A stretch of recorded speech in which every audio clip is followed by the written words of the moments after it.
Welcome back in, everybody, to another edition here of the Auburn Undercover podcast, the Postgame Pod here after Auburn's 87-82 win at Texas. Nathan King joined by Jason Caldwell. Jason, as we learned before Auburn tipped off, it is not going to be easy on the road in the SEC this season. We already knew that, but Tennessee gets absolutely blasted by Florida, never even in the game, 30-point loss. They only make 12 shots. And then Georgia pulls off a big home win over Kentucky. So we knew this was going to be difficult. We knew winning on the road was going to be difficult. Auburn gets a game here where they felt like for maybe 75% of it, I thought they're playing one of their best games of the season. You have a guy in Arthur Kaluma who just goes nuts for Texas. But, hey, the name of the game is to win. And I was telling somebody earlier today, if this is a 1-point win and you look horrible, it doesn't matter because it's an SEC road win. Auburn gets another quad one victory, Jason, and is able to survive on Tuesday night. Yeah, you survive a game where, Texas scores 55 in the second half, has a guy that scores 20, 34 for the game on 12 of 16 shooting. Second half, he had 20 points, 5 of 5 threes, and I went and looked, and he had 14 points in the last 10 minutes. Sometimes you have to survive one, and that's what this league's going to be. It's going to be survival. Are there things you can do better? Absolutely. Auburn didn't play terrible. You win at Texas, you're not going to play terrible. We've seen some defensive lapses at times, but sometimes you just tip your cap and go, and that guy was pretty good. And we saw it early with him. I guess 6 or 8 points there at the beginning of the game, and you went, okay, this is going to be a difficult matchup if a guy's playing like that, and he did. And so, I tweeted something like, it's about survival, and it is. It's going to be survival in this league. And Texas, they'll have their share of losses, but when you play them at home, it's going to be a difficult situation. You're one road game down, one road win down, another quad one win for this team. And you're into college basketball and in this league right now, you take those and go, okay, on to the next one. And so are there things you can work on? Absolutely. But the biggest thing is you got to win. Yeah, free throw shooting ended up being huge. This is another team that in the clutch has done that this season. Tahad Pettiford hit some huge free throws against Houston, too. They put him in, Jason, another clutch spot here. He was on the bench for a good period there toward the end of the game. And Bruce Pearl said it, after the game. He said, look, he struggled at times in this game. They didn't love the way he was kind of running the show on offense. But they like his quickness, and they like what he's able to do at the end of the game. Denver Jones had some huge free throws there at the end, even with Chad Baker-Mazara missing. So now his program record streak comes to an end, 51 straight free throws. As Pearl pointed out after the game, Jason, Janai Broome, 6 of 7. Like, that's just not something you've always had from a player like him. That's another element of, look, this is a veteran team. They kept their heads. They certainly, weren't panicking there at the end. But some big free throw shooting, because that's what it came down to here at the end of the game. It did. And, the crazy thing is that, you look at a second half and you go, man, Auburn did a great job. Auburn was 20 of 24 free throws in the second half. They only shot one free throw in the first half. And so there was some craziness because you look at it and you go, Auburn was a team that was ahead and, comfortably ahead by 15 or so, hold on to win by 5. But you look at Texas. Texas shot 22 free throws in the second half. That's a team that trailed by double digits for most of the half, and so it became a free throw shooting contest. At times, called much different in the second half. We see that all the time, sometimes you have to adjust to it. Auburn's a physical basketball team.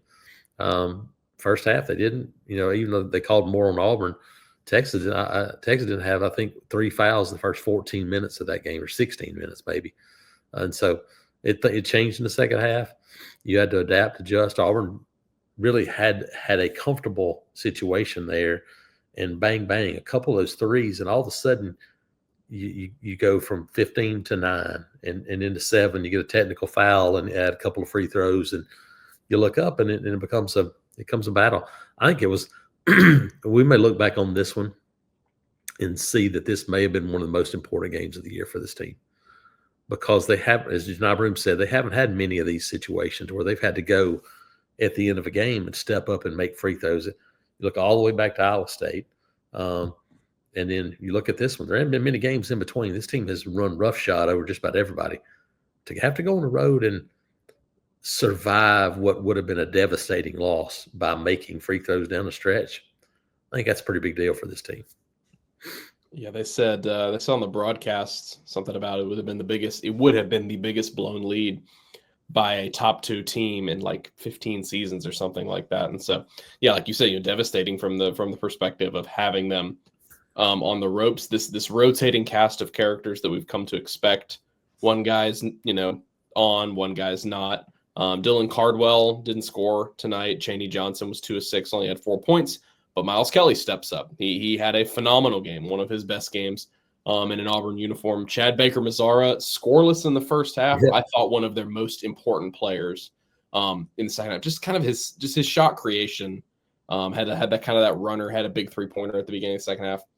Really tough to replicate that. And then look, 55 points for Texas in the second half is not going to get it done against anybody. But the fact that Auburn played such good defense at the beginning of this game is, all points matter the same at the end, whether it comes at the beginning or toward the end of the game. Texas didn't have an assist in this game until 57 seconds left in the first half. They had a bunch of turnovers early on. And so it's a Texas team that they play a lot of solo ball, but I thought Auburn did a good job. Jason, the biggest storyline, though, from this game, when you zoom out just a little bit, is the fact that Bruce Pearl becomes the winningest coach in Auburn history. Just obviously we could talk ad nauseum about his accomplishments here at Auburn, but he tied Joel Eves on Saturday, and he stands alone after this game here on Tuesday. I think maybe the greatest testament to what Bruce Pearl has done at Auburn is that there are people complaining about this game.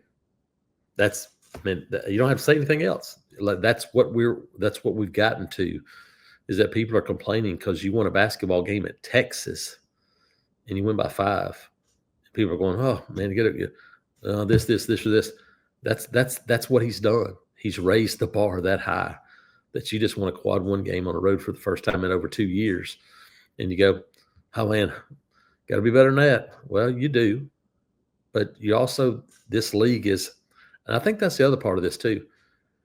Bruce Pearl has been talking about this for, Nathan, I don't know, almost probably every press conference we get in, talking up the league, and going, look, this league's better. And now you look at it and you go, it's the best league in the country. And to win this one on the road, to get this number, a big deal, obviously, Bruce Pearl.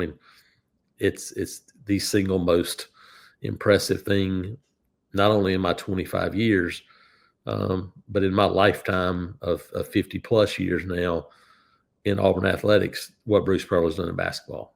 Pat Dye came in and kind of reignited an Auburn football program, but it was an Auburn football program that had its moments in stretches of being really good. Auburn basketball's had its moments and stretches too, but way few and far between. And to do it at this level has been incredible. Me and Patrick actually had that conversation at practice on Monday.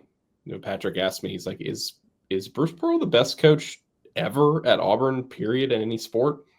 You could certainly make the argument for it. Yeah, it's such a hard argument, and then it's a conversation for another time. It's really late. I know we just still got work to do, but you look at David Marsh, and you look at Greg Williams and equestrian, and it's really apples to oranges, because you look at, there's 300 some odd programs that are playing college basketball.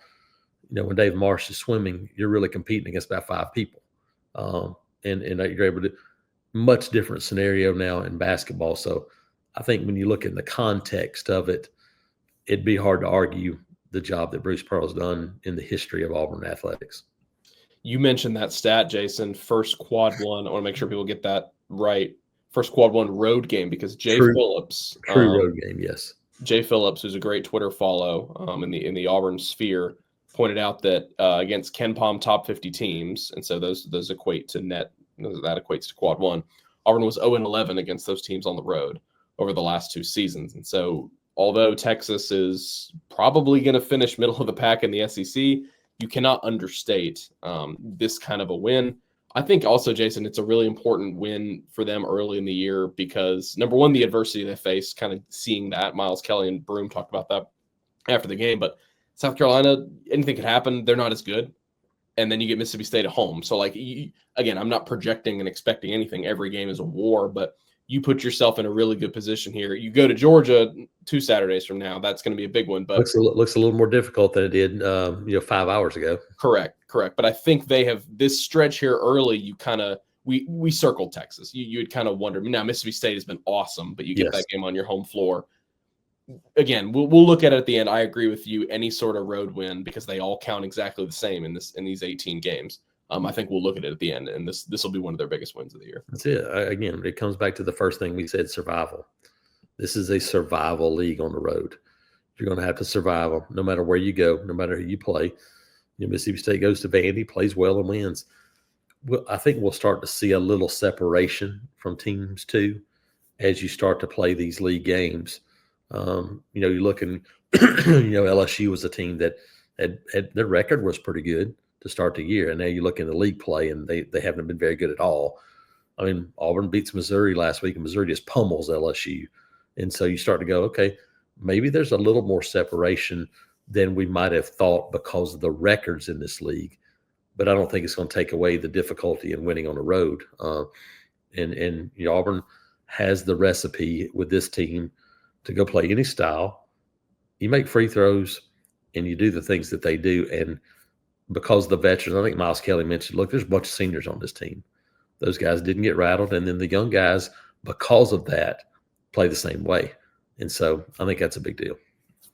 Any way you slice it, huge night for Auburn. Bruce Pearl, of course, gets his record, and they win as a team 87-82 over Texas at Moody Center. For Jason Caldwell, I am Nathan King. Thank you guys so much for joining us on the Postgame Pod. Auburn's next game Saturday at noon Central Time at South Carolina, and we will talk to you guys soon.